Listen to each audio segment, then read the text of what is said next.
Ready start. अध्यक्ष महोदय, मुझे मालूम है कि हर राज्य में अपने अपने राज्य की भाषा को हर तरीके से प्रोत्साहित करने के प्रयत्न किए जा रहे हैं और ऐसा करना ठीक भी है।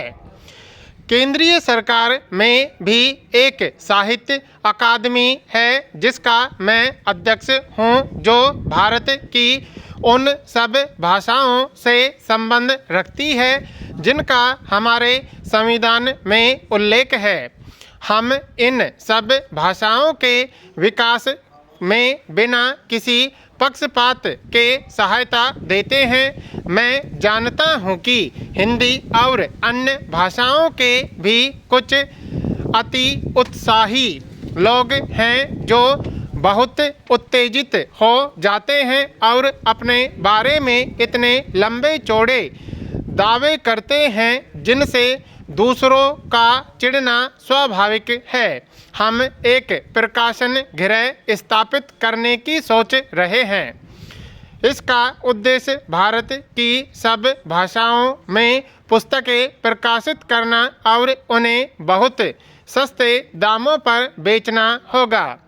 इनमें विदेशी भाषाओं के अनुवाद और योग्य व्यक्तियों द्वारा लिखी हुई पुस्तकें शामिल होंगी। इस समय एक और महत्वपूर्ण प्रश्न सामने है। यह प्रश्न राज्यों के पुनर्गठन से संबद्ध आयोग की रिपोर्ट का है। मैं आशा करता हूं कि यह रिपोर्ट जनता को जल्द ही मिल जाएगी ताकि प्रत्येक उसको पूरी तरह से पढ़ सके, विचार कर सके, उसे पचा सके और उसके बारे में अपनी राय बना सके या स्पष्ट कर सके।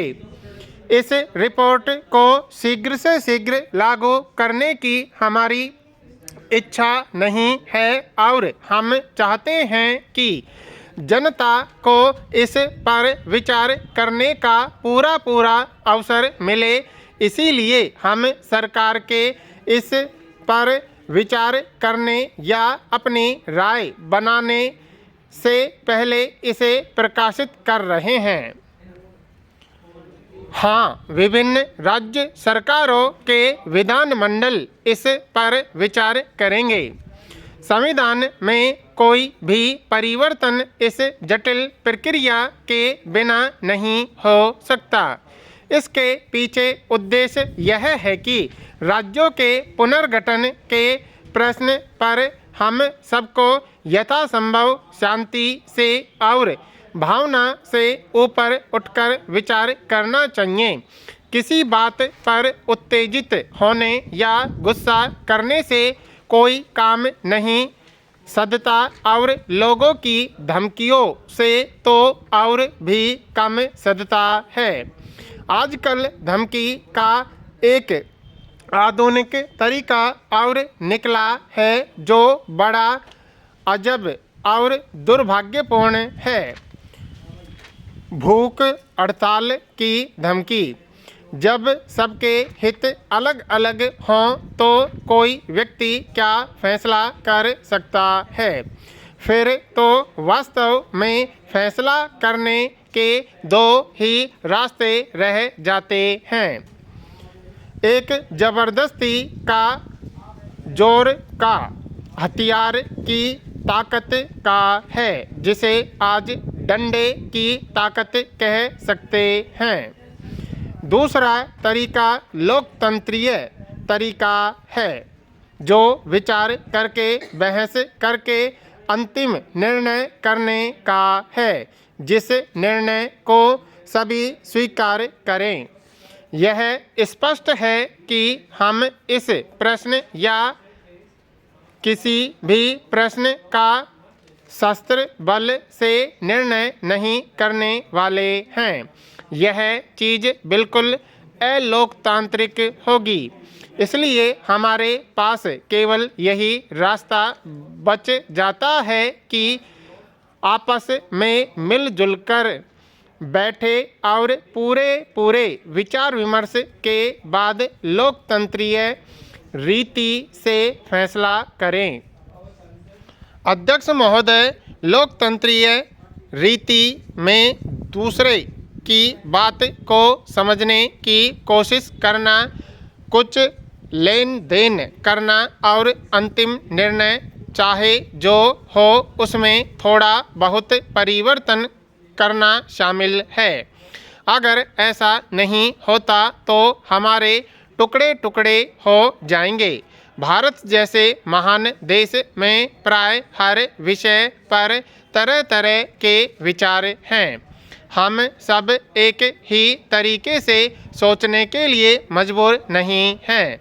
मैं चाहता हूं कि लोगों की अपनी अपनी बुद्धि और विचार का विकास हो और वे पूरी स्वतंत्रता से उसे व्यक्त कर सकें। लेकिन लोकतंत्र में जहां स्वतंत्र अभिव्यक्ति और विचार करने की स्वतंत्रता है, वहां यह हमसे किसी और चीज़ की भी मांग करती है।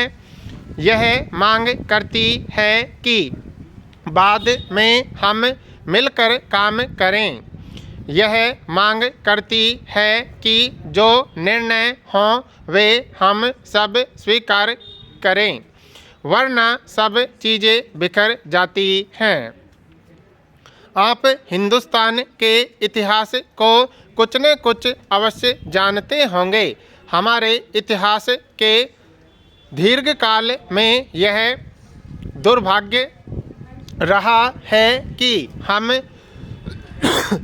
टुकड़े टुकड़े में बटे रहे, पृथकता के शिकार रहे और उनका परिणाम हुआ कि भारत की महान शक्ति आपसी झगड़ों और व्यर्थवाद विवादों और संकीर्ण और पृथकतावादी प्रवृत्तियों में समाप्त हो गई। निश्चय ही हमें भारत के इतिहास से कुछ शिक्षा लेनी चाहिए। हमने मानव अध्यवसाय के हर क्षेत्र में, विचार में, कर्म में, कला में, साहित्य में, संगीत में महान पुरुष पैदा किए। फिर भी हम इस सारी महानता का लाभ इस कारण नहीं उठा सके हैं कि हम में फूट रही है और अपने अपने रास्ते चलने की प्रवृत्ति रही है। इसलिए हम दुर्बल रहे और प्राय भारत से आने वाले विदेशियों ने हमको दबाकर गुलाम बनाए रखा। मेरे विचार में यह कहना सही होगा कि जो भी विदेशी यहाँ आए वे शायद ही हिंदुस्तान को वास्तव में जीत सके हों।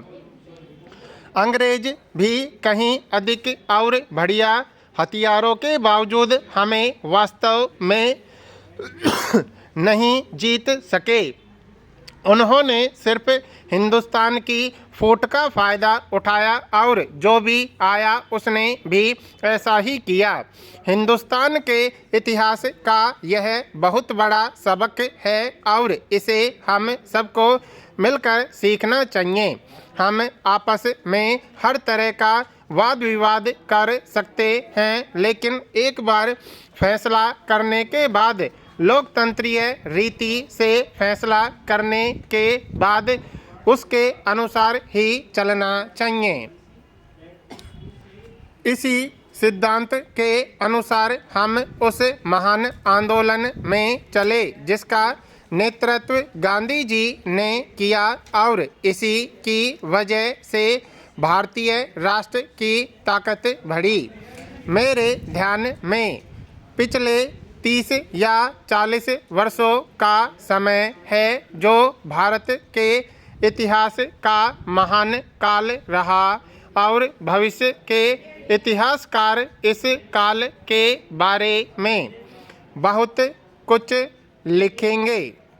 हम में से कुछ लोगों का तो इस काल में जीने का सौभाग्य रहा और भारतीय इतिहास के इस महान नाटक के हम छोटे मोटे पात्र भी रहे।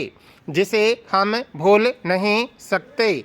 दूसरे लोग इसके बारे में आगे चलकर इतिहास की पुस्तकों में पढ़ेंगे।